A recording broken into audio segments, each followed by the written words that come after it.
Evangelio según Mateo. Vamos a continuar hoy.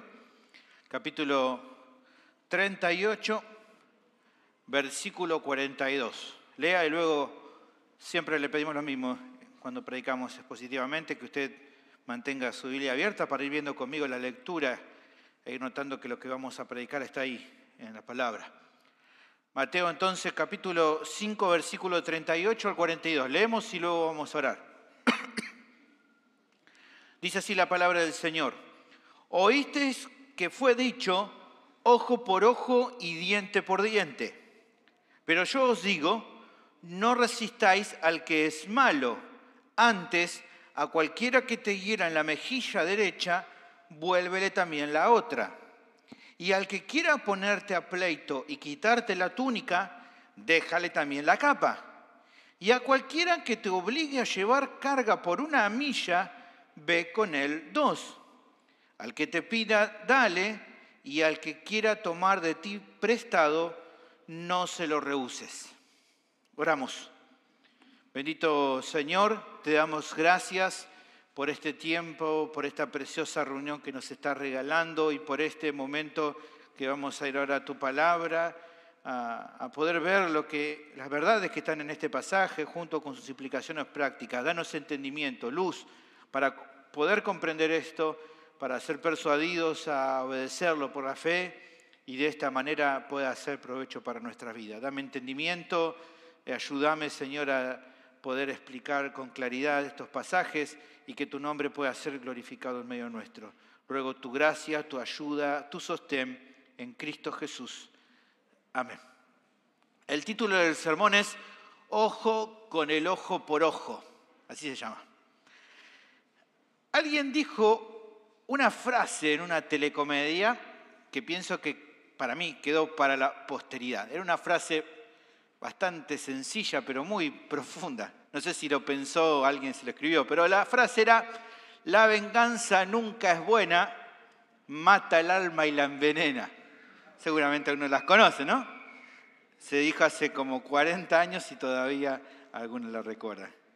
Es interesante esta declaración porque creo que choca con sentimientos que a veces surgen en el corazón. El deseo de vengarnos de aquellos que nos maltratan o de pagar con la misma moneda, o sea, con una acción similar a la que recibimos.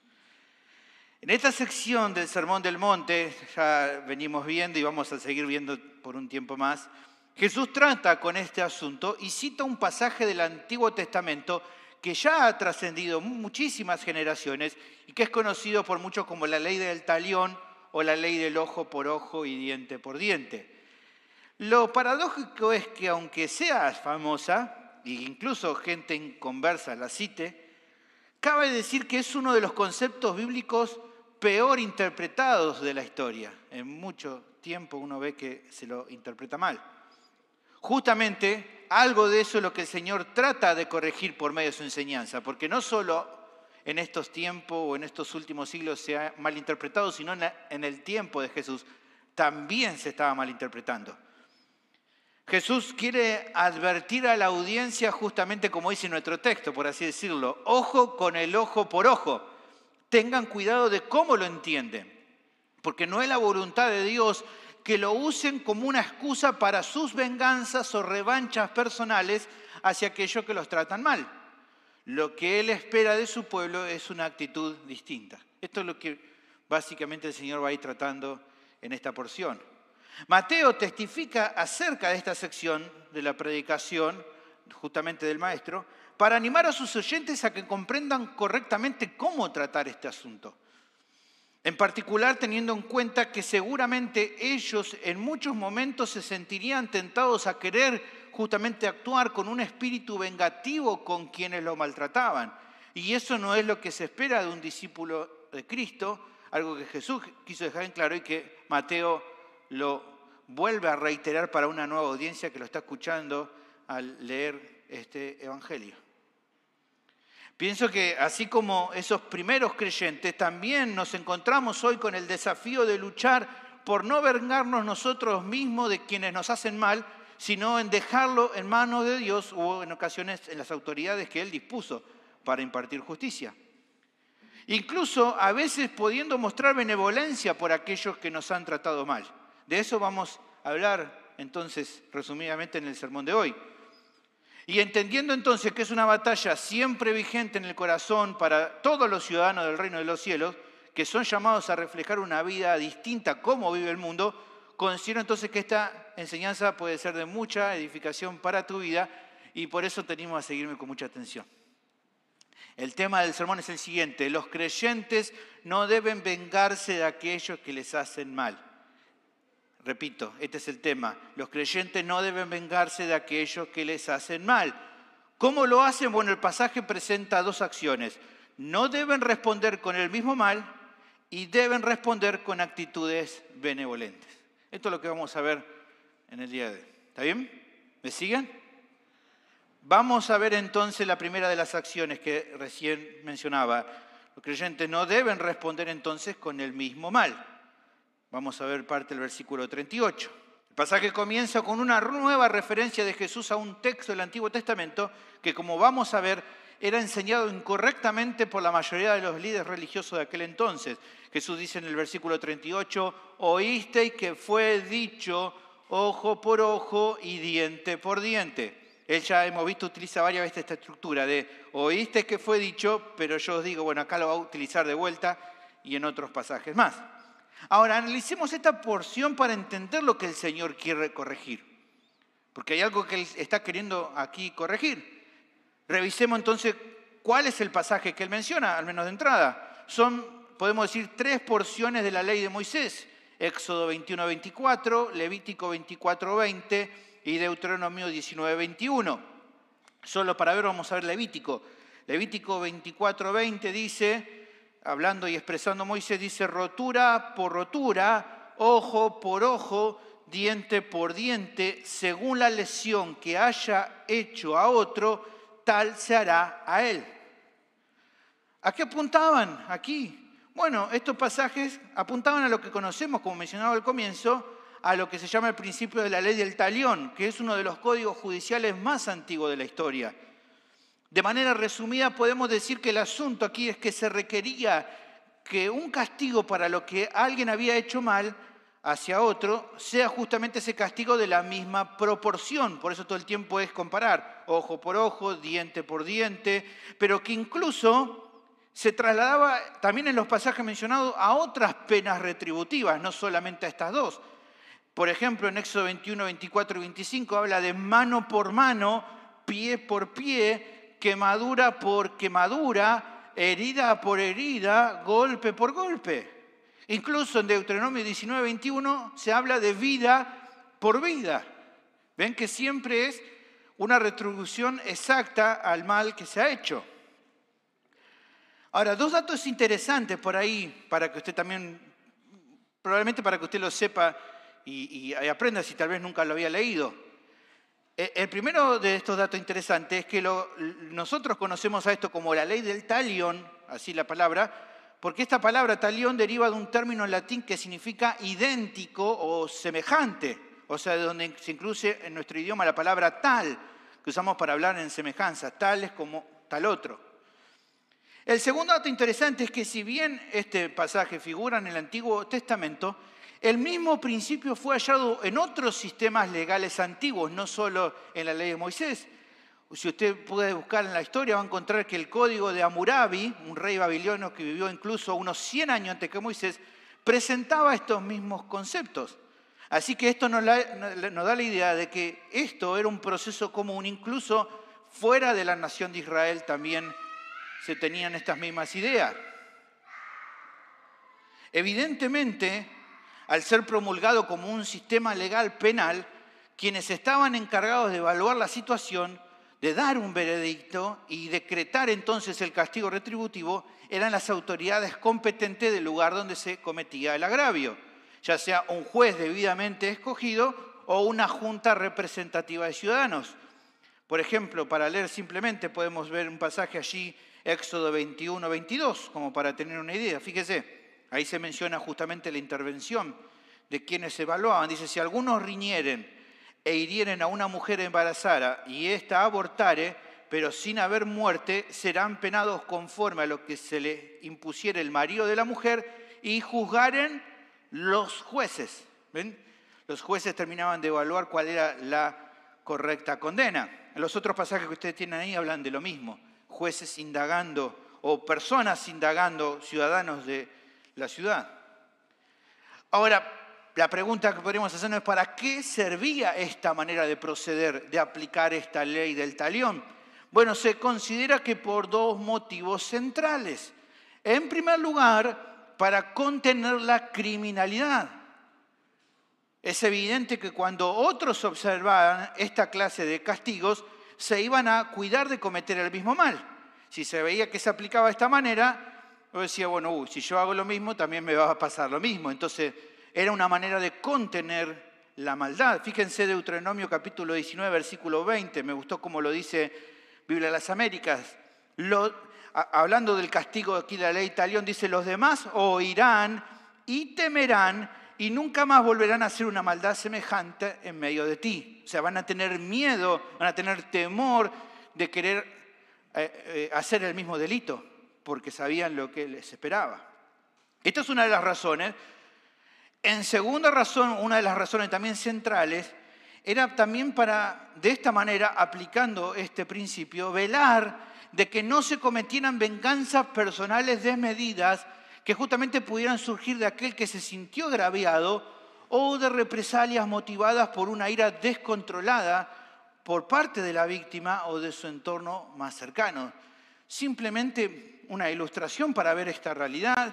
El mismo Moisés, si usted lee después tranquilo en su casa, lea Génesis 34 y va a encontrar un ejemplo justamente de una venganza personal que claramente, si usted lo lea con tranquilidad, va a encontrar que la retribución, la represalia de aquellos que se venga es completamente mucho más grande que el delito cometido.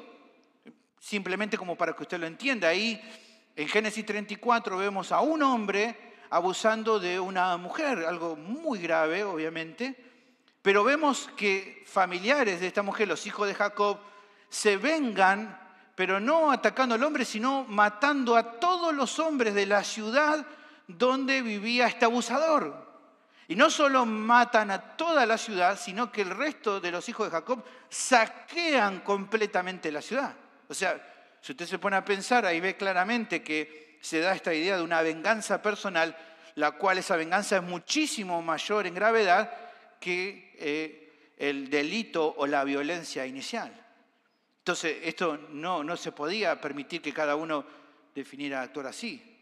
El castigo debía igualar, por eso se aplica este principio, pero nunca ser superior al daño causado por el delito cometido. Como explica un comentarista, la ley del ojo por ojo era justa porque equiparaba el castigo con el agravio.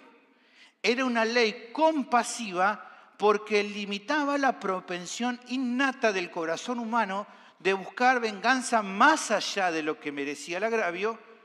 También era una ley benéfica porque protegía a la sociedad restringiendo los delitos.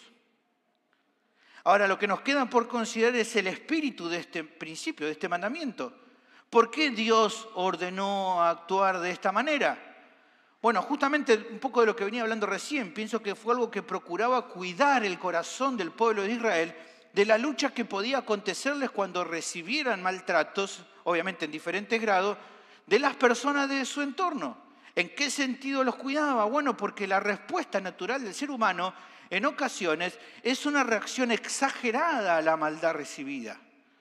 Sentimos a causa de nuestra indignación que merecemos una retribución, lo cual en cierta manera es algo natural por el sentido de justicia moral que hay dentro de nosotros. Nos indignamos cuando alguien nos hace algo malo, pero lamentablemente el pecado nos lleva muchas veces a querer desear que ese castigo sea mayor al que le corresponde. En el corazón justamente se puede anidar el deseo de actuar como fue alguien que también menciona Moisés, el impío Lamec, quien justamente cobró una venganza más grande de lo que él había recibido.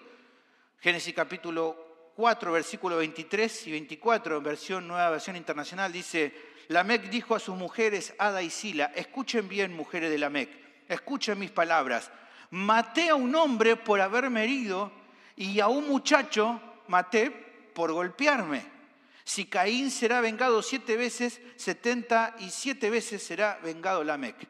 Esta es la actitud de alguien impío, que procura castigar, vengarse de una manera mucho más grave del agravio que sufrió. Para justamente salvaguardar a los israelitas de todo esto, para cuidarlos, es que Dios reveló su voluntad para el pueblo, instando a establecer entonces este sistema que juzgara con rectitud cada situación, para que entonces a través del proceso penal establecido por Él, cada maldad reciba su retribución justa. Ahora, pensando en el espíritu de este mandamiento, justamente por medio de esta norma, Dios estaría diciendo: no se venguen ustedes, dejen eso a mi cargo y a quienes yo establezco como autoridades terrenales competentes para juzgar la situación y castigar como se debe. Por ende, entonces, también podemos entender que no era la voluntad del Señor que ningún hebreo tomara represalias por sí mismo ante el maltrato recibido, sino, llegado el caso, que recurra a las autoridades para que entonces determinen una retribución acorde a la ofensa recibida. Esto es todo lo que Jesús está explicando a través de lo que explicaba el Antiguo Testamento. Ahora, antes de avanzar, me parece bueno hacer un breve paréntesis, pensar en esto, en este concepto del Antiguo Testamento. ¿En qué sentido ayudarlos a pensar? Pienso, ¿no? Qué tremendo notar cómo actualmente pienso que estamos cosechando como nación nosotros los frutos de no considerar este concepto que es tan claro. Se suaviza o se han suavizado las penas, viendo de alguna manera también al victimario como víctima, como que de alguna manera lo que hace es culpable toda la sociedad por lo que esa persona violenta o delincuente hizo. Con esto, lamentablemente, hemos visto que no se ha logrado ningún avance hacia una sociedad más justa, sino todo lo contrario. La delincuencia y la violencia en general en los últimos años ha crecido sin control, justamente por, como bueno, no lo tengamos paciencia, bueno, ya vamos a corregirlo, no lo castiguemos. Entonces, pienso, ¿no? A la luz de los principios aquí que veamos del Antiguo Testamento, es lógico, pero yo preguntarnos a la luz de estos principios bíblicos, ¿cómo podrán las personas tener temor a cometer un delito cuando saben que las penas son menores de lo que debieron o casi hasta inexistentes? ¿De dónde le va a generar temor no hacer algo malo?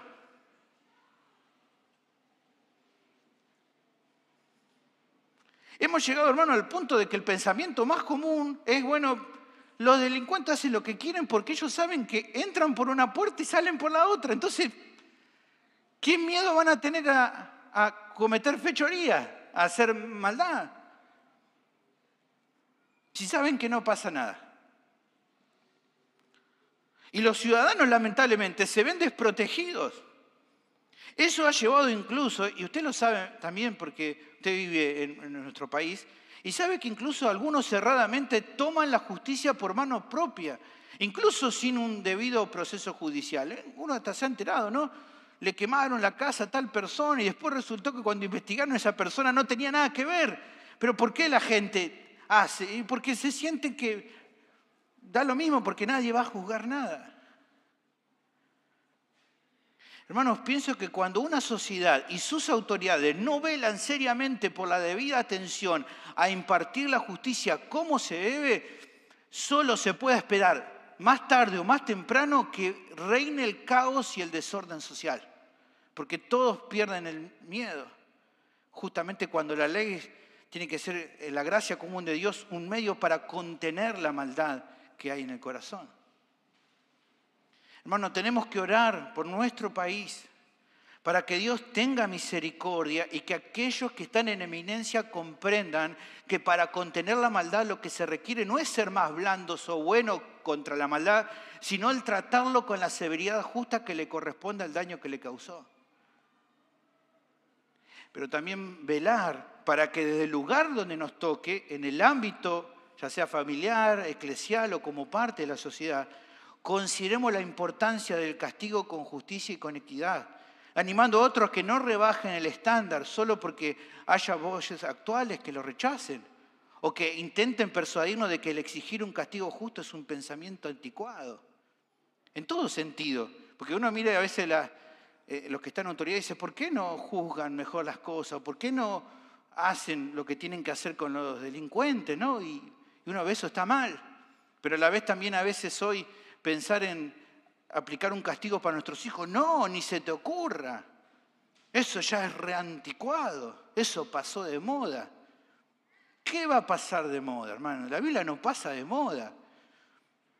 No, pero los psicólogos dicen, ¿qué me importa lo que digan los psicólogos si la Biblia tiene mucho más antes tiempo que lo que existía? Cuando no existía nada de eso, ya Dios había escrito lo que tenemos que hacer. Entonces, pensemos bien las cosas. Evaluemos lo que la Biblia nos dice.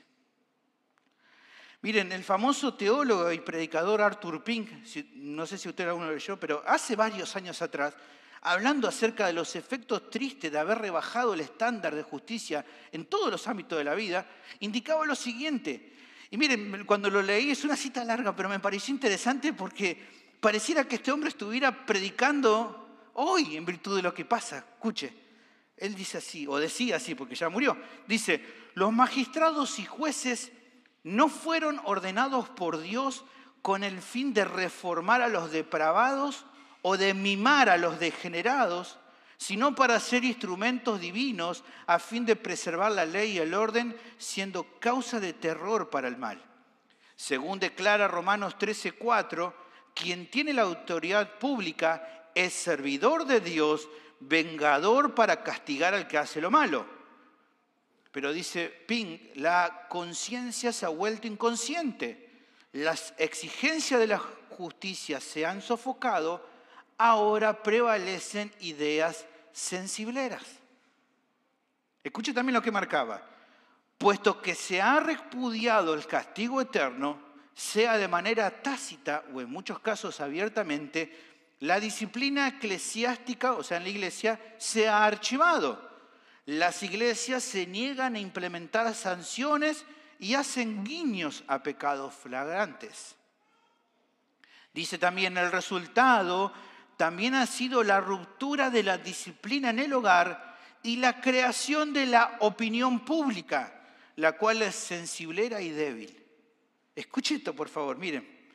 Los maestros de escuela se sienten intimidados por padres e hijos insensatos, de modo que a la nueva generación se le permite cada vez más tener su propia manera de hacer las cosas sin temor a las consecuencias.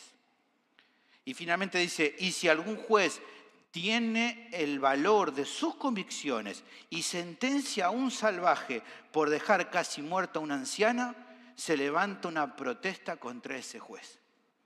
Tremendo. Lo leí y digo, este hombre, ¿cuándo vivió? Terrible notar cómo estas verdades suenan tan relevantes en esta actualidad. Pero bueno, volvemos a nuestro pasaje. Dije que era un paréntesis. Habiendo aclarado cuál era la enseñanza entonces adecuada del texto que referencia a Jesús, nos queda ahora entender qué es lo que él quiere refutar. Ya expliqué qué es lo que quiere decir ese pasaje del Antiguo Testamento que él referencia. Bueno, para entender qué es lo que él quiere atacar, la mala enseñanza, necesitamos ver el contexto histórico, por lo que él va a decir a continuación. Bueno, lo que podemos comprender es que justamente se había llevado este pasaje a decir exactamente lo contrario a lo que quería indicar. O sea, en vez de servir como un medio para guardar al pueblo de las venganzas personales, justamente se lo estaba usando para justificar las venganzas personales. Como resalta un erudito de este pasaje, a cada hombre se le permitía convertirse en su propio juez, jurado y verdugo. La ley de Dios había cambiado a licencia individual y la justicia civil estaba pervertida a venganza personal. En lugar de reconocer adecuadamente la ley de ojo por ojo, diente por diente, como un límite sobre el castigo, la usaron a su conveniencia como mandato para la venganza, tal como a menudo se ha visto de manera errónea a lo largo de la historia. Y lo que dice este erudito no es ni más ni menos lo que pasa hoy. Hoy muchas personas siguen usando el ojo por ojo y diente por diente para decir, vos me pegaste, yo te voy a pegar. Lo cual no es justamente el principio que ese pasaje quiere enseñar. Bueno, los líderes religiosos vieron en esta malinterpretación de la ley una buena excusa para despreciar y desearle el mal a aquellos que los podían maltratar, por ejemplo, las autoridades romanas. Y justamente el pueblo que escuchó la enseñanza de estos líderes religiosos compró ese mensaje porque justamente satisfacía esos deseos personales de revancha que surgen cuando alguien te maltrata. Claro, si te dice, no está mal si te querés vengar. No, porque ojo por ojo, diente por diente. Cuando juegues al fútbol, tobillo por tobillo. Y si es rodilla, también no hay problema, porque bueno, vale. ¿No? Lo digo en nuestro tiempo. Pero el Señor a continuación explica cuál debía ser la actitud correcta de un creyente genuino. Jesús dice, pero yo os digo, no resistáis al que es malo. Como vimos en su momento, Jesús no estaba en contra del espíritu de este mandamiento de ningún otro, tampoco. Él aclaró en capítulo 5, versículo 17, que él no venía a abrogar, sino a cumplir. Lo que él hace aquí justamente es presentar qué cosa no tenía que hacer un ciudadano del reino de los cielos cuando es maltratado. O sea, interpretando correctamente el principio del Antiguo Testamento, da más luz para que podamos entender cuál era la voluntad de Dios. El término resistir aquí, antistemi, puede traducirse como llevar la contra, como oponerse, como ser hostil. Segunda de Timoteo 3:8, por ejemplo, se utiliza allí la misma palabra. Dice, y de la manera que Janes y Jambres resistieron a Moisés, o sea, se pusieron en contra, fueron hostiles. Estos también, hablando de los falsos maestros, resisten a la verdad, la misma palabra de vuelta. A ver, entendamos esto, por favor. No es que Jesús mandara a sus discípulos a no actuar en oposición a alguien que se comporta mal justamente contra la verdad. No es eso. Fíjese en Gálatas capítulo 2, versículo 11. Pablo marca como algo bueno lo que él hizo. Fíjense, dice, pero cuando Pedro vino a Antioquía, dice, le resistí cara a cara. Aquí está usando la misma palabra, antistemi. Él se le opuso porque justamente Pedro estaba haciendo algo pecaminoso y entonces él se le opone para corregir lo que estaba haciendo mal Pedro. Ni tampoco que tengan que tomarse acciones severas cuando alguien muestra una actitud que deshonra el testimonio de Dios. No es que si bueno, está haciendo algo malo, no importa. No. En 1 Corintios 5:13, cuando Pablo anima a los corintios a que traten con un pecado que está haciendo fragante en la iglesia por uno de sus miembros, él le dice, quitad pues a ese perverso entre vosotros. Lo manda a que lo excomulguen.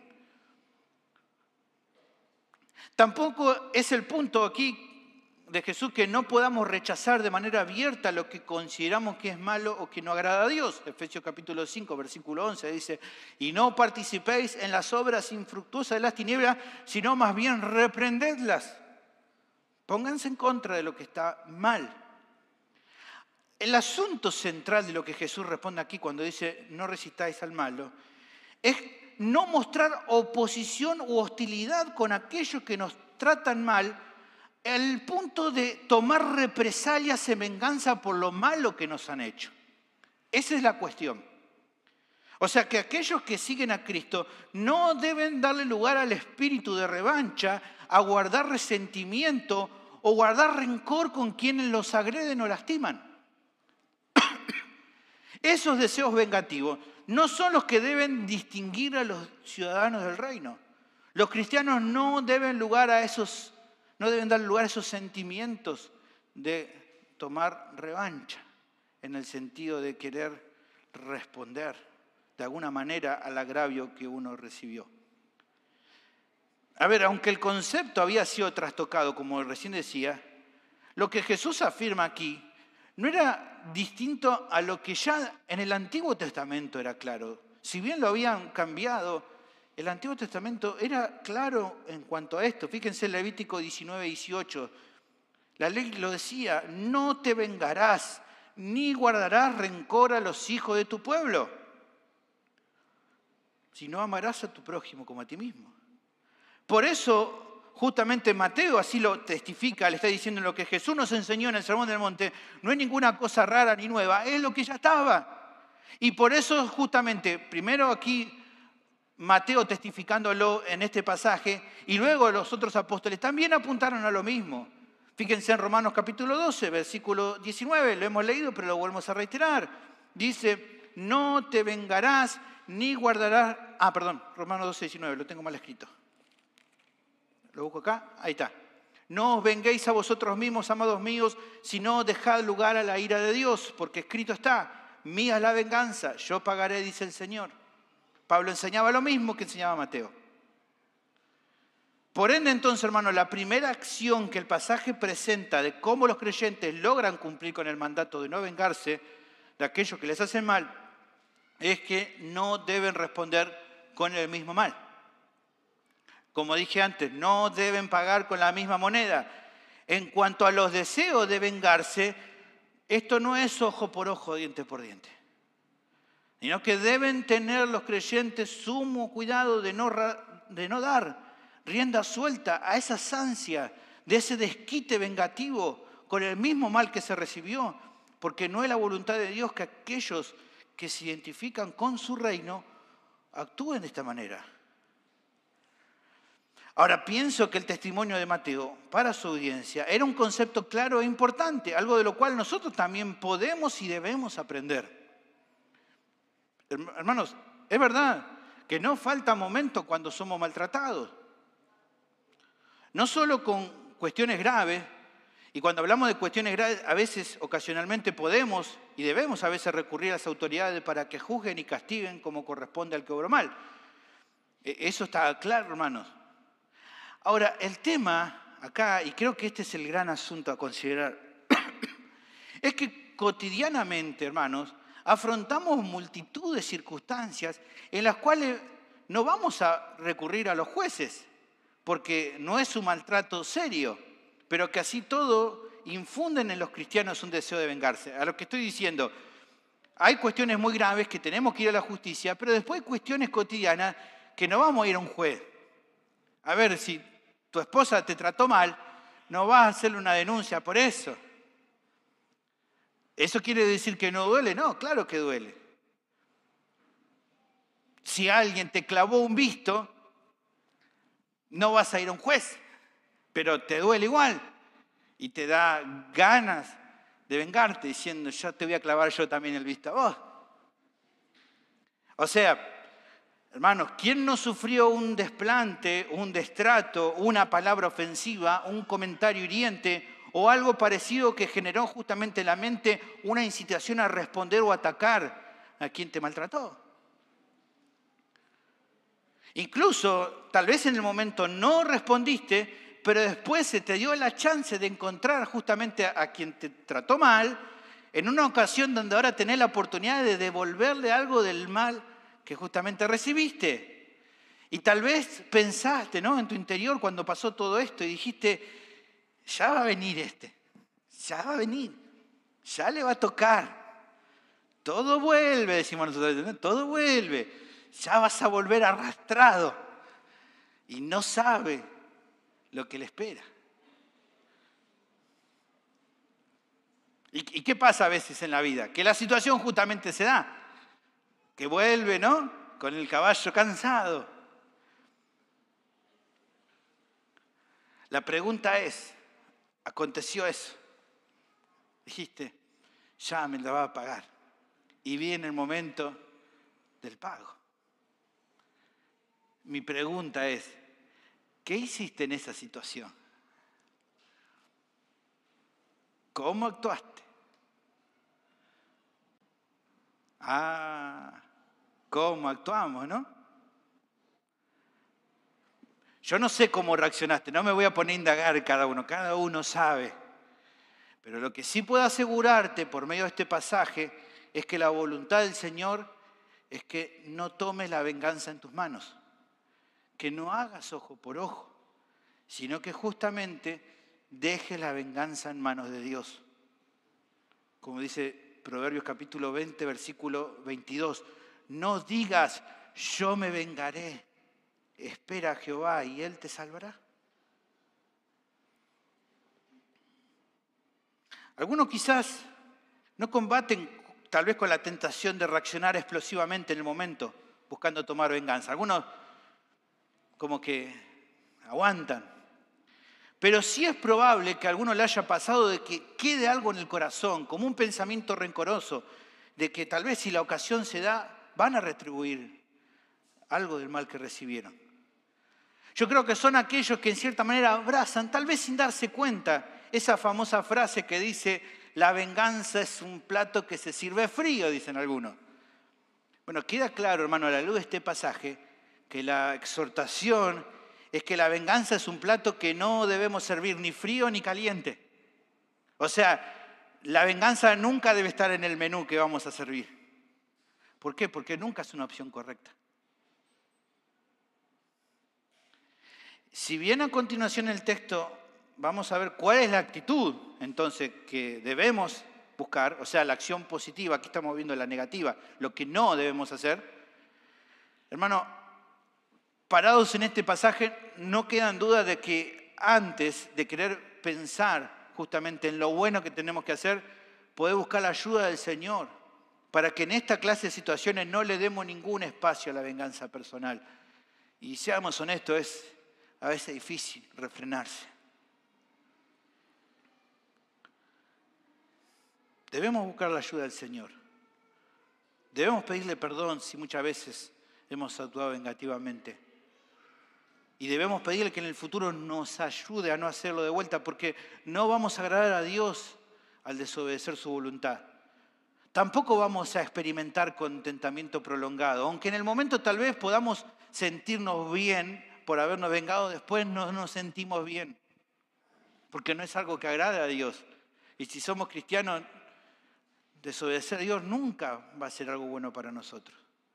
Y sobre todo, hermano, porque no vamos a estar reflejando la actitud adecuada justamente de un ciudadano del reino de los cielos, como tampoco vamos a dar un testimonio al mundo que glorifica a Dios. Por eso, hermanos, evitemos, por favor, este tipo de pecado. Guardémonos. La siguiente acción, te dije, es, los creyentes, para evitar el vengarse, es que deben responder con actitudes benevolentes. El texto prosigue con el Señor planteando cómo debería ser la actitud apropiada del creyente en los momentos donde es puesto a prueba con el deseo, con la tentación de vengarse. Dice, antes, a cualquiera que te hiera en la mejilla derecha, vuélvele también la otra. Y al que quiera ponerte a pleito y quitarte la túnica, déjale también la capa. Y a cualquiera que te obligue a llevar carga por 1 milla, ve con el 2. Al que te pida, dale. Y al que quiera tomar de ti prestado, no se lo rehuses. Jesús aquí con el antes, que comienza aquí, plantea el aspecto positivo de lo que debe hacer un creyente en contraposición con lo que estaba mal y que justamente muchos estaban practicando en ese momento. Luego de decir lo que no, ahora dice lo que sí hay que hacer. ¿Entiendes? Todo el tiempo Jesús está utilizando esta manera de explicar. Así como entonces en pasaje anterior explicaba también lo que se debía rechazar, aquí a continuación comenzamos a ver lo que el cristiano tiene que procurar abrazar como una actitud diaria, porque es lo que tiene que ver con su ciudadanía, con lo que se espera de un ciudadano del reino de los cielos. En este caso Jesús, vamos a ver, presenta 4 escenarios diferentes, ejemplificando cuál tendría que ser la forma en la que un discípulo suyo debería responder en cada una de estas situaciones. Revisemos un poco de cada uno, son 4. En primer lugar habla de que a cualquiera que te hiera en la mejilla derecha, vuélvele también la otra. Un pasaje también muy conocido por la gente. Muchos interpretan literalmente esta declaración. Afirman que si alguien viene a pegarte en la cara, lo correcto es que le pongas el otro lado, si quieres también volver a pegarte. Bueno, considero que ese no es el sentido de la enseñanza del Señor. Para interpretar cómo se debe esto, debemos entender nuevamente el contexto histórico. Cuando aquí habla de herir una mejilla, más bien la palabra mejor es como lo menciona Vilars América, dar una bofetada en la cara. Sabemos que pegar un cachetazo en la cara no era la forma de hacerle mayor daño a una persona. Es obvio que si alguien me quiere lastimar, si me pega un cachetazo me va a doler, pero si me pega una piña me va a doler mucho más. E incluso si me quieren lastimar más que pegarme en la cara, me pueden pegar en otra parte del cuerpo que incluso me va a doler más. Así que aquí no está hablando de el tema de cuánto puede llegar a doler lo que me hagan. El hecho, en verdad, de mencionar la bofetada, y en particular aquí menciona el pasaje en la mejilla derecha, es justamente, en cambio, era como la mayor falta de respeto en aquel tiempo para herir el honor de la persona que la recibía. O sea, cuando alguien en aquel momento te pegaba un cachetazo en tu mejilla derecha, era uno de los peores insultos al buen nombre de la víctima del cachetazo. O sea, para mancillar tu honor, era que alguien te pegaba un cachetazo en la mejilla derecha. O sea, no es tanto el golpe en sí, sino la afrenta que te acontecía. El honor tuyo era golpeado, por así decirlo. Ahora, ¿qué es lo que Jesús decía que los cristianos debían hacer en ese momento? Bueno, cuando afirmaba que luego de ser golpeado en la mejilla derecha, pusieran la otra mejilla, estaba mandando a que al recibir un maltrato como el mencionado, que afrenten tu honor, la reacción del creyente tenía que ser el no responder vengativamente, sino con humildad y con mansedumbre. O sea, cuando el honor personal es mancillado, la respuesta no debería ser un contraataque vengativo. Como decir, bueno, vos heriste mi honor, yo voy a herir ahora tu honor. Sino el dejarle claro al que agrede que no va a recibir la misma clase de agravio o uno peor. Ese es el punto. Al ofrecer la otra mejilla, decir, vos heriste mi honor, pero yo no voy a herir tu honor. Vos me afrentaste, pero yo no te voy a afrentar. Por eso ofrezco la otra mejilla. Incluso la acción de dar la otra mejilla está indicando que la actitud será de mantener la calma, aun cuando el agresor quiera volver a maltratarte, cuando quiera volver a herir tu honor, no voy a responder. El punto aquí que está queriendo marcar el Señor es lo que vemos en Romanos 12:17, que no vamos a responder mal por mal, sino que mantendremos la calma y la paz, aunque en el interior la actitud que nos han hecho nos haya molestado. Ya lo hemos leído, pero volvamos a releerlo. Lo vamos a aprender de memoria este pasaje, pero lo leímos varias veces. No paguéis a nadie mal por mal. Procurad lo bueno delante de todos los hombres.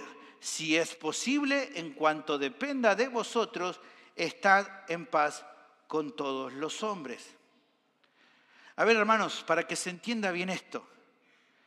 El punto de todo esto no es que el maltrato que recibimos no nos afecte, sino que nosotros definimos que no reaccionaremos a ese pecado con más pecado. Ese es el punto. ¿Se entiende? Yo decido no devolver con pecado al pecado que recibí, sino que procuramos vencer el mal con el bien. Hermanos, y si bien hay personas necias, impías, que van a pisotear toda respuesta benigna de nuestra parte, muchas veces va a pasar que no lo van a entender. Estoy igual convencido que en muchas ocasiones una reacción amable puede calmar el furor inicial del que te trata mal. Lo leímos hace un ratito, también lo volvemos a repetir, Proverbios capítulo 15, versículo 1. La blanda respuesta quita la ira, mas la palabra áspera hace subir el furor. Y esto es una realidad. ¿Cuántas veces, no sé, te ha pasado, tu esposo te habló mal y qué hiciste? Le respondiste bien, le respondiste tranquilo, ¿y qué pasó? bajaron las aguas, ¿no? Ha pasado. Bueno, eso es un poco esto. Pero ¿qué es lo más valioso de esto, hermanos? Que con esta actitud los discípulos imitan a su maestro, el cual se llama a sí mismo manso y humilde. Así dice Mateo 11:29. Aprended de mí que soy manso y humilde. Y realmente uno puede ver a Jesús y ¿qué dice? Él era manso y humilde. Entonces, ¿qué se espera de nosotros que digan? Este es manso y humilde. Tremendo pensarlo. Que alguien nos pueda reconocer y decir, este es un hombre, una mujer manso y humilde. Es precioso, hermanos, si así la gente nos viera. No por lo que pueden decir nosotros, sino porque con eso, ¿a quién están viendo? A Cristo. Pero ¿saben una cosa, hermanos? Él no solo enseñó esto que vimos en el pasaje, sino que lo ejemplificó de manera perfecta. Al ser maltratado no retribuyó de la misma manera. Fíjense lo que él hizo. Ya lo hemos leído, pero lo vamos a leer también nuevamente. Hoy hemos tenido una escuela bíblica que hablaba de lo mismo, pero perfectamente dice, pues, dice Pedro, ¿qué gloria es si pecando sois abofeteados y lo soportáis? Mas si haciendo lo bueno sufrís, sois abofeteados y lo soportáis, esto ciertamente es aprobado delante de Dios. Pues para esto fuiste llamados, porque también Cristo padeció por nosotros, dejándonos ejemplo para que sigáis sus pisadas, el cual no hizo pecado ni se halló engaño en su boca, quien cuando le maldecían no respondía con maldición, no hizo ojo por ojo, diente por diente. Cuando padecía no amenazaba, sino que ¿qué hacía? Encomendaba la causa al que juzga justamente. Así que este nos hace pensar en el primer ejemplo que Jesús cita. El segundo ejemplo mencionado es muy interesante también. Dice Jesús, al que quiera ponerte en pleito, en juicio, y quiera tomar tu túnica, ¿qué dice? Dale también la capa. Dice, ¿qué es esto? Veamos en contexto. En aquel tiempo, cuando se originaban conflictos entre las personas, al presentarse un juicio, alguien podía, el afectado tal vez, el que estaba en conflicto en el otro, podía demandar un resarcimiento. El pago que podía reclamar era la túnica, lo que dice aquí, la túnica del otro. Aquí la túnica se trataba de la vestimenta interior de las personas. Lo que nosotros quizá tengamos una armera, la vestimenta interior. Eso se podía reclamar. Ahora, ante esta situación, Jesús indica a la parte demandada, aquel al que se le reclama, ir más allá. Él dice aquí que con tal de lograr la paz con el que está ofendido con nosotros, no solo deberíamos estar dispuestos a ofrecer, darle la túnica que está reclamando, sino todavía ir más allá y ofrecer la capa, dice, ¿no? Así dice el texto, ¿no? Al que quiera ponerte a pleito y quiera quitarte la túnica, la ropa de abajo, dale también la capa. Bueno, es interesante esto, hermano, porque la capa, que era la vestimenta exterior, era algo que en un juicio no se podía reclamar como resarcimiento. O sea, en una disputa alguien podía reclamarte que le pagues con la ropa interna, pero no con la ropa externa. ¿Por qué? Porque era una prenda que según la ley de Moisés no se le podía quitar a nadie, porque funcionaba también como un abrigo para la persona de la noche para acostarse. Imagínense en aquel tiempo, no es como ahora que usted tiene un montón de frazada, ropa. La ropa exterior funcionaba normalmente como un abrigo para la noche. Entonces, la ley de Moisés prohibía que alguien le quitara la capa, la ropa exterior. Bueno, piensen en esto. Jesús dice, dale también la capa y piensen en esto. Aunque no se te podía despojar de la capa, vos sí podías ofrecerla al otro si la querías. Por ley no te la podía quitar, pero vos podías ofrecerla. O sea, es como que la actitud de un discípulo, según Jesús, tendría que ser, si alcanza para apaciguar el enojo, no solo te ofrezco darte lo que me pedís, sino incluso te doy más que eso.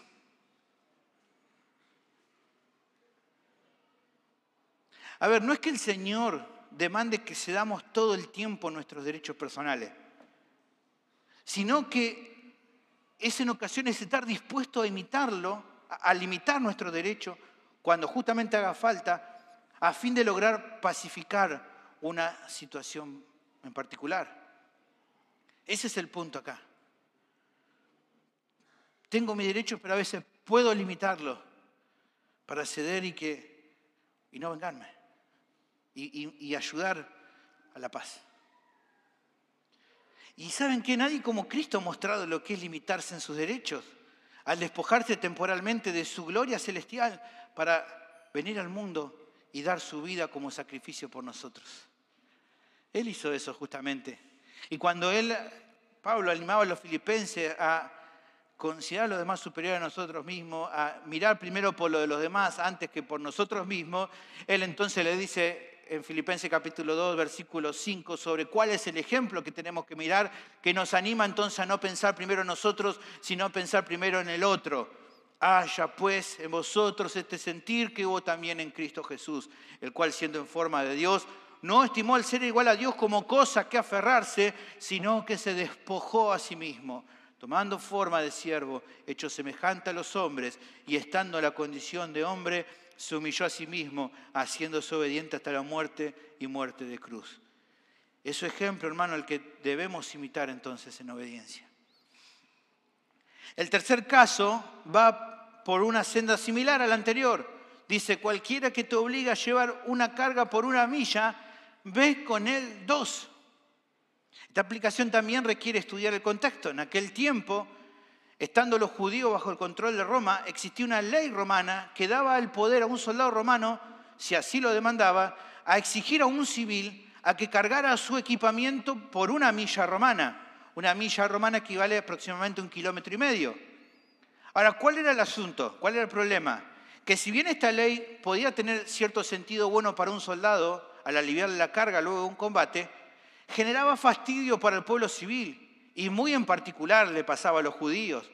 El obligarlos a hacer esto de cargar ese equipamiento por 1 milla, incluso en tiempo de paz, donde justamente el soldado podía aprovecharlo como un recurso para afrentar, para molestar a otros, para decir, bueno, me libero de este y que otros, no, acá tengo este que lo haga por mí. Y esto era algo que los judíos odiaban. Y mucho más que se lo pida un gentil. Y mucho más que se lo pida un romano. A quienes veían como sus enemigos. Un judío normalmente despreciaba tener que cumplir esta exigencia romana. Pero ¿qué responde Jesús a eso? Bueno, da una enseñanza sorprendente. Me imagino la gente lo escuchó y dijo, oh, Señor, justo con mi pecado, ¿no? Porque le dice, ustedes no lleven 1 milla esa carga impuesta, llévenla 2. ¿Qué?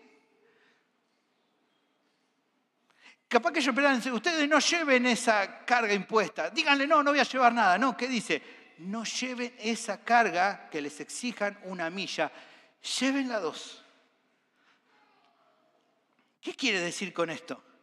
Que un cristiano, por el hecho de querer mostrar lo contrario al deseo de vengarse, procurará con gozo ir más allá de lo que otro pueda exigirle, incluso haciendo más de lo que se le pida. Cuando alguien nos quita algo que tenga que ver con nuestra libertad personal, debemos estar dispuestos a ir más allá, ofreciendo más tal vez de lo solicitado, que es justamente lo contrario de tomar alguna manera represalia sobre aquel que nos despojó de un poco de esta libertad. Es fuerte, pero ¿qué va a demostrar esto? Bueno, yo creo que es un testimonio al mundo de que como cristianos, todo lo que poseemos y de lo que alguien de alguna manera de mala gana nos puede intentar despojar, en realidad es nada en comparación con aquello que no nos pueden quitar, que estoy dispuesto a dar incluso lo mío, porque hay cosas que nadie nos puede quitar. La libertad que recibimos en Cristo y la herencia gloriosa que Él ha dispuesto para nosotros como ciudadanos del reino de los cielos. Eso ningún soldado ni nadie te lo puede quitar. Por lo tanto, como lo más precioso que tengo, que es Cristo, nadie me lo puede quitar, todo el resto no tengo problema si tengo que momentáneamente renunciar. Por eso, con gozo podemos dar una milla más al que nos trate mal. Como escribió Martín Lutero en su famoso himno Castillo Eterno, nos pueden despojar de bienes, nombre, hogar.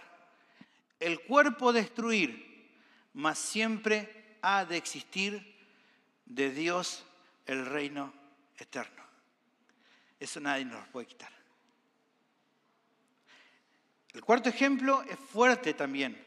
Dice, al que te pida, dale, y al que desee pedirte prestado, no le vuelva la espalda. La tendencia natural de nuestro corazón es no dar de lo que es nuestro. Y si bien es un derecho bíblico el que tenemos de disponer lo que Dios nos ha dado a nosotros como mejor nos parezca, y nadie puede violar este derecho, la cuestión acá es qué hacer en el caso de que alguien quiera solicitarnos algo que es de nuestra propiedad porque se encuentra en necesidad. Si alguien está necesitado y nos requiere ayuda o nos pide prestado, eso nos puede generar un malestar para nosotros por el hecho de que tenemos que renunciar a algo propio para dárselo. Es una tendencia que nos pasa incluso de chiquito. Usted lo ve en los niños. No, el niño está comiendo el chocolatito y viene otro y dice, dame. Y el nene, ¿qué hace? No, es mío. Es la tendencia natural. Nosotros de grandes lo cubrimos, porque bueno, no podemos decir eso, pero está ahí. Nos piden algo porque necesitan ayuda. La pregunta es ¿cómo deberíamos responder? Bueno, el Señor es claro. ¿Qué dice? Sé generoso, da de lo tuyo, no le dé la espalda a la necesidad del que te pide. Está diciendo que la incomodidad que te puede generar el despojarte de algo propio no te lleve a cerrar la mano al que necesita y te pida. Es obvio, hermano, que no estamos hablando de alguien que tal vez finge necesidad o que constantemente desperdicia todo aquello que recibe, ¿no? A veces darle a alguien así algo bueno es más malo que bueno. Pero más allá de casos puntuales, donde tal vez lo conveniente sea no darle lo que pide, la realidad, hermano, es que en muchos casos nos encontramos ante la situación de poder brindar ayuda a una necesidad y la lucha con la incomodidad que puede generarnos que nos pidan puede llevarnos a no ayudar o tal vez hacerlo de mala gana o hasta dar, pero no buscando satisfacer de verdad al que lo pide, sino dando de lo que sobra o dando simplemente un poco como para quedar bien delante de los demás. O dar realmente de mala gana, aunque pongamos cara buena, pero por dentro decir, qué molestia que es esto. Y qué grave que a veces esté eso en nuestro corazón, hermano. ¿Usted se acuerda cuando Jesús da un ejemplo de alguien malo que atiende una necesidad porque ya le incomoda? ¿Se acuerdan de quién estoy hablando? Del juez injusto. ¿Se acuerdan que dice, no le hago caso a esta mujer porque me importe lo que le pase? Es porque me cansó, mira, entonces bueno, dale. Jesús lo menciona como un ejemplo feo. Por eso dice que no. Y a veces está esa lucha en el corazón. De, bueno, ya está. Para sacarme el problema de encima. Para quedar bien y que no vean que piense mal de mí. Bueno, nada de esto tiene que ver con lo que se espera de un discípulo genuino de Cristo. La actitud ante el que nos inquiete por pedir algo de lo nuestro no es obrar con egoísmo, con mezquindad o con rechazo, como una retribución por la molestia, sino con generosidad y con gozo por poder ayudar al que lo necesite de verdad. Porque así fue como el mismo Señor obró, hermanos. Como dice Pablo en 2 Corintios 8:9, por amor Él siendo rico se hizo pobre para que por medio de su despojo nosotros pudiéramos ser enriquecidos. Así que, hermanos, estos 4 ejemplos apuntan al mismo concepto, que es lo que Mateo quiere dejar en claro. Cuando somos afligidos a causa de aquello que nos hacen mal, la respuesta no tiene que ser la venganza personal, sino todo lo contrario, dije yo. La pregunta entonces, ¿qué es lo contrario? El actuar con actitudes benevolentes. ¿Cuáles? Poniendo la otra mejilla, ofreciendo la capa junto con la túnica, llevando la carga 2 millas en vez de una y brindando ayuda. Y así se te pueden ocurrir muchas otras acciones benevolentes. Hermano, todas estas actitudes que, como vamos a ver en el próximo pasaje, ¿con qué se vinculan? Bueno, están claramente vinculadas con el amor verdadero. Por eso luego va a hablar sobre el amor y especialmente sobre el amor a nuestros enemigos.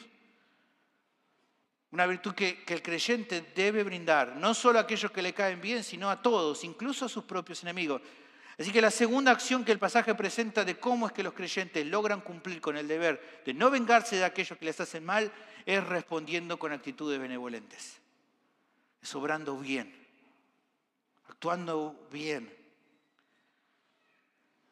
Es cierto que estos conceptos dados por Jesús podían colisionar con el pensamiento transmitido por los líderes religiosos y que fueron bien recibidos por el pueblo, pero aunque podían chocar con lo que en ese momento se enseñaba, lo que Jesús decía era la verdad. Una verdad incluso certificada, como vimos en la sección anterior, por el Antiguo Testamento. Jesús no estaba enseñando nada nuevo cuando decía la mejor manera de responder a aquellos que te tratan mal es con buenas actitudes, con actitudes benevolentes. Porque justamente el Antiguo Testamento así lo mostraba con un montón de ejemplos. Simplemente por mencionar algunos, pero hay muchísimos más. Fue Abraham quien cedió las mejores tierras a su sobrino, aunque esto pareciera en el momento ser un prejuicio para Abraham. A él no le importó, está bien, quédate vos con eso. Y luego de eso, a Abraham no le pesó ir y arriesgarse e ir en la ayuda cuando justamente Lot después cayó en desgracia, aunque en su momento haya obrado mal. Otro ejemplo. José no se vengó de sus hermanos aunque ellos lo traicionaron y lo vendieron como esclavo, sino que tiempo después él los perdonó. Los trató con bondad. Lo hablaba el otro día con mi hija, le decía, porque los hermanos, cuando José le pasa que se encuentra con ellos tenían, si bien vieron el perdón de su hermano, ¿qué decían? No, ahora nos trata bien porque nuestro papá está vivo, pero cuando papá se muera, ahí vamos a ver a José. Seguramente nos va a castigar. Y José le dice, no, de ninguna manera, yo los amo. Dios utilizó su mal para el bien que estamos viendo y los trata con bondad. Aunque probablemente pudiera parecer que lo que correspondiera era que se vengaran porque tenía la posibilidad de hacerlo, pero no lo hizo. Otro ejemplo, David perdonó 2 veces la vida del rey Saúl, que como sabía lo perseguían justamente. David no había hecho nada malo, siempre había sido fiel a Saúl y aún así Saúl por envidia lo persigue, lo quiere matar. Y 2 veces, justamente la historia muestra 2 veces allí en 1 Samuel, capítulo 24 y capítulo 26, 2 veces David lo tiene a la mano para sacarse el problema de encima, pero él no le hace nada. No lo toca. Otra historia, profeta Eliseo. Un ejército se reúne para atacarlo y Dios lo cuida. ¿Y qué hace ahora Eliseo? ¿Se venga? No. Él los asiste amablemente, les da de comer para que se vuelvan a su territorio. Usted lo tiene ahí en 2 de Reyes capítulo 6. Hermanos, usted sé que lo mira y piensa. Y probablemente para el mundo esto es raro. Esta clase de actitudes no son propias de la gente en general. Solo es posible actuar de esta manera al recibir la nueva vida que Cristo le da a aquellos que creen en Él. Y por lo tanto, son características que distinguen a los que son sus discípulos verdaderos de quienes solo los siguen de manera superficial. Como refleja también un predicador, es el espíritu, es la clase de espíritu que llevó a Esteban a orar por aquellos que lo apedrearon hasta darle muerte. Es el espíritu de todo creyente que por el poder del Espíritu Santo trata de ser perfecto, incluso como nuestro Padre Celestial es perfecto.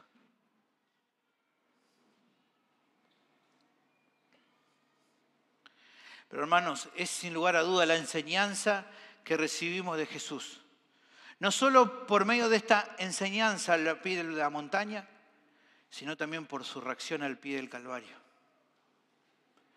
Fue en la cruz, al ser maltratado hasta la muerte, que mostrando misericordia y humildad por quienes le hacían mal, llegó a ser capaz de mirar al cielo y expresar: Padre, perdónalos porque no saben lo que hacen. Lo que Mateo trata de hacer que sus oyentes reflexionen, así como también nosotros lo debemos hacer, es: ¿cómo podemos actuar de forma vengativa? Si Jesús fue misericordioso, incluso cuando nosotros éramos hostiles a Él, ¿será posible que un cristiano no actúe con bondad con aquellos que le hacen mal? Es claro que solamente aquellos que han muerto a sí mismos, que se han despojado de sus derechos y los pusieron a los pies de Cristo, son los que pueden mostrar esta actitud benevolente, actitudes bondadosas, en lugar de actitudes vengativas. Alguien dijo por ahí: la única persona que no está a la defensiva, que no es vengativa, que no guarda rencores y que no tiene odio en su corazón, es el individuo que ha muerto al yo. Hermanos, el creyente que es fiel a Dios vive para Cristo y si es necesario muere para Él. Así que es imposible vivir para nosotros mismos y al mismo tiempo para Cristo. Jesús quería dejar en claro esto a sus oyentes y creo que debemos también pensarlo nosotros. Claro que es difícil lo que aquí estamos aprendiendo, lo que aquí estamos viendo. Por eso tenemos que morir a nosotros mismos. Y entonces ahí vamos a poder obedecerlo y seguirlo a Él, porque Él nos va a ayudar a poder hacerlo. La pregunta, antes de terminar, para algunos que están en este lugar es justamente esta: ¿estás viviendo para Cristo o estás viviendo para vos mismo? Muchos dicen que vivir para el Señor es difícil porque tienen que renunciar a muchas cosas que saben que no agrada a Dios. Bueno, déjame aclararte algo. Es cierto que seguir a Jesús a veces te va a costar dolores y el tener que darle la espalda a cosas que hoy te gustan. Pero tenés que saber una cosa: no seguir a Cristo te costará muchísimo más que eso. Te va a costar tu alma. Si te vas de este mundo sin haber rendido tu corazón a Cristo, lo que te espera será una vida de eternidad de castigo y dolor en el infierno, donde van todos aquellos que a causa de rechazar el Evangelio no han recibido el perdón de sus pecados. Quiero que comprendas esto, querido oyente. Lo que más necesitas en la vida no es darle rienda suelta a tus deseos. No es ser feliz viviendo la vida a tu manera. Lo que realmente necesitas más que cualquier otra cosa es el perdón de tus pecados. Lo que más necesitas es el perdón de Dios. Y eso solo lo podrás obtener por medio de renunciar a tus deseos de autonomía personal que te están llevando a la condenación eterna, arrepentirte de verdad de tus pecados, reconocer tu bancarrota espiritual, o sea que no puedes salvarte vos mismo, y venir confiado a Cristo, sabiendo que, y reconociendo y confiando que es por medio de su obra redentora que puede otorgarte el perdón. Quiero que sepas, querido oyente, que Él murió para que vos no tengas que morir eternamente en el infierno, pero que resucitó al tercer día con poder, como un testimonio de que Dios Padre aceptó la ofrenda de su Hijo unigénito. Si te estoy animando a que vengas a Cristo es porque solamente Él te puede salvar, porque ningún otro es salvación, porque solo Él es el camino de la salvación, porque no hay ningún otro nombre bajo el cielo dado a los hombres en el que puedan ser salvos. Tenés que rendir tu vida de corazón al Señor, porque solamente así vas a experimentar la verdadera libertad. Porque solo en Él vas a poder aferrarte a la esperanza gloriosa de una herencia eterna en el cielo. ¿Qué más necesitamos en la vida que eso? Por eso te animo, vení hoy a Cristo. No lo propongas más. Bendito Señor, te agradecemos por tu palabra que nos anima, Señor, pero también golpea nuestro corazón, nos hace ver, todavía tenemos que morir a tantas cosas, Señor, que podemos a la pie de la cruz renunciar a nuestros derechos, confiar en tu voluntad y seguirte con fidelidad, Señor. Que nuestra vida se identifique justamente por las actitudes mencionadas en este pasaje. Que podamos seguirte con fidelidad sabiendo que vos velás por nosotros y vos nos explicás lo que es mejor en tu reino. Que podamos andar de acuerdo a tu voluntad y que podamos en nuestro corazón cada día buscar rendir nuestros derechos y nuestro corazón a hacer lo que vos querés, Señor, y no lo que nosotros queremos. Bendecí este tiempo final de alabanzas. En Cristo Jesús te lo pido. Amén.